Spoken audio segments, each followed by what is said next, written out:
జూబ్లీహిల్స్ ఉప ఎన్నికలో నవీన్ యాదవ్ భారీ మెజార్టీతో కూడా గెలుపొందారు. సో దీనికి సంబంధించి మరి నవీన్ యాదవ్ ఆఫీస్ దగ్గర అయితే పెద్ద ఎత్తున సంబరాలు అయితే చేస్తా ఉన్నారు. దీనికి సంబంధించి మరి మాట్లాడదాం, మరి ఎట్లా స్వీకరిస్తారు ఈ విజయాన్ని అనే దాని గురించి. సో ఎట్లా చూడొచ్చు నవీన్ యాదవ్ గెలుపుని? సో ప్రచారంలో అనేక ఆరోపణలు చేసిళ్ళు, అనేకమైన పేర్లు పెట్టడం జరిగింది. సో ఈ నేపథ్యంలో గెలుపు నవీన్ యాదవ్ పెద్ద మెజార్టీతో గెలవడం జరిగింది. సో ఎట్లా చూడొచ్చు? చిన్న శ్రీశైలం యాదవ్ గారు మరియు ఆయన సతీమణి గారి చిరకాల కోరికగా మిగిలిపోయిన ఈ కళ ఈరోజు నెరవేరడం అనేది చాలా సంతోషకరం. ఇది జూబ్లీహిల్స్ నియోజకవర్గ ప్రజలందరి ఆశీస్సులు, ఆశీర్వాదం, ప్రేమానురాగాలతో ఇచ్చిన విజయం ఈ విజయం. ఈ విజయానికి మాకు మాటలు లేవు. ఇంతటి గెలుపు అధిక మెజారిటీతో ఇచ్చిన నియోజకవర్గ ప్రజలందరికీ కూడా పేరు పేరున ధన్యవాదాలు తెలియజేసుకుంటా ఉన్నాం. అంటే ప్రచారంలో భాగంగా నవీన్ యాదవ్ పై అనేకమైన ఆరోపణలు చేసిళ్ళు, రౌడీ షీట్ అని చెప్పేసి అనేకమైన ముద్రలు పెట్టడం జరిగింది. సో మరి ఇదంతా పక్కన పెట్టి జూబ్లీహిల్స్ ప్రజలైతే చాలా మంచి తీర్పునైతే ఇవ్వడం జరిగింది. సో ఈ తీర్పును ఉద్దేశించి ఏం చెప్తారు మరి ఎవరైతే మాట్లాడిన వాళ్ళకి? మొన్నటి వరకు మహాగంటి సునీత గారు తన భర్తను కోల్పోయి ఉన్నారని చెప్పి సింపతి అన్నారు. ఆ సింపతి మొన్నటితో తను కోల్పోయింది. అంటే రోడ్డుకి ఎక్కి రౌడీ షూటర్ లాగా 14వ తారీఖు చూపిస్తా అని చెప్పి ఏ కూతలెత్త కూసిందో కారు ఎక్కి ఇలా కారు షెడ్డు పోవడం జరిగింది. పాడి కౌశిక్ రెడ్డి గారు ఇక్కడికి వచ్చి దొంగ ఓట్లు వేయించుకుంటూ అడ్డంగా దొరికిన ఫ్రస్ట్రేషన్లో అరవడం జరిగింది. ప్రజలకి వాస్తవాలు తెలియగానే ఇంకా ఎవరైనా మిగిలిన కార్యకర్తలు ఎవరైనా ఓట్లు వేసే వాళ్ళు ఎవరైనా ఉంటే కూడా పోయి అధిక మెజార్టీ మేము వాళ్ళ నోరు బయట పడేసుకోవడం వల్ల అనుకుంటా ఉన్నాం. అలా కార్యకర్తలు కనీసం ఇంకా మిగతా పార్టీలతో డిపాజిట్ కూడా తీసుకోలేకపోయినారు. ఆయన మంచితనం, ఆయన ఒక విద్యావంతుడు అని చెప్పేసి ప్రజలు గమనించి ఇలా సకల జనుల సమ్మెలాగా ప్రతి జేఏసీ వాళ్ళు వచ్చి ఇక్కడ ఉద్యమకారులు వచ్చి పెద్దలు సాయుధ పోరాటాలు చూసిన వ్యక్తులు ఇక్కడికి వచ్చి నవీనను ఆశీర్వదించడం జరిగింది. ఆ ఆశీర్వాదంతో పాటు ఇక్కడ ప్రజల ఆశీస్సులు కూడా తోడ్పడ్డం ఆయన విజయానికి సంకేతం.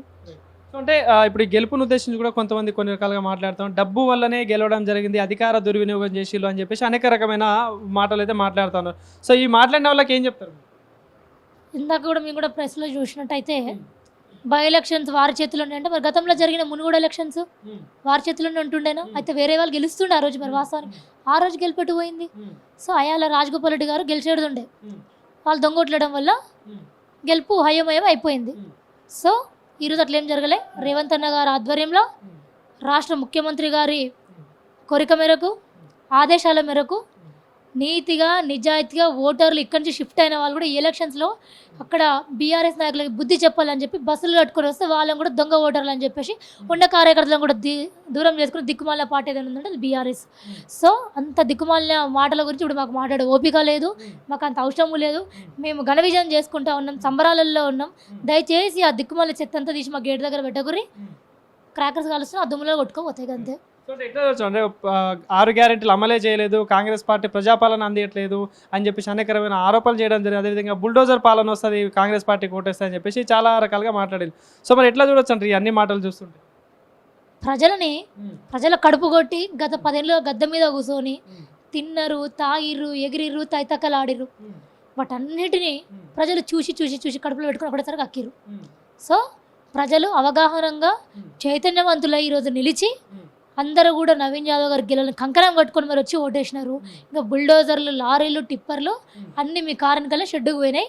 ఆడనుంటే అడవే చూసుకోరు తప్ప ఇక్కడ ఎవరెవరికైతే వ్యక్తిగతంగా హామీలు ఇచ్చాడో ఏమని ప్రజలకి నీ ఇంట్లో ఇది లేదంటే పాలనకి ఏదైతే 6 గ్యారెంటీలు లేని ప్రయోజనాలు కూడా అన్న ఇస్తానే మాట అనడం జరిగింది.